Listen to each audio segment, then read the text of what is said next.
But we begin at the White House first. Officials there are now promising $4 a gallon gas is going to plummet once this war in Iran eventually ends. President Trump just told the New York Post, quote, "We're not going to be there too much longer." Let's bring in senior White House correspondent Peter Doocy from the North Lawn. Hey, Peter.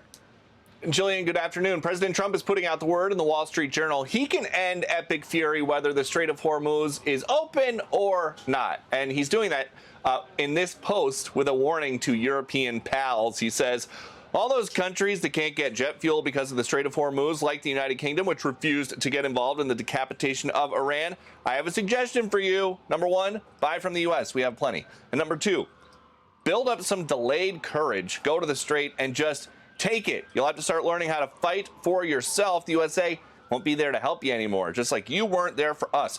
Iran has been essentially decimated. The hard part is done. Go get your own oil. And the president is telling the New York Post today, we won't have to be there much longer, but we have more work to do in terms of killing their offensive, whatever offensive capability they have left. And that strategy is working, according to Trump allies.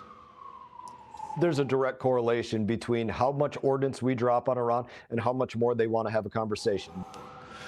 And officials here are also talking about various reports that Iran may be getting direct or indirect help fighting the U.S. or countering U.S. sanctions from Russia and China. As far as Russia and China, we know exactly what they're doing, what they are or are not doing. We don't have to air publicly what all of that is, but where necessary, we're addressing it, we're mitigating it, or we're confronting it head on.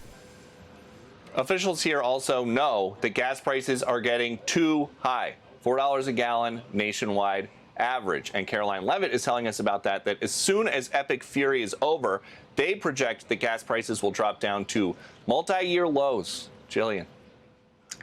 Well, there's certainly a lot of Americans interested to see whether they are right about that. Thank you, Peter.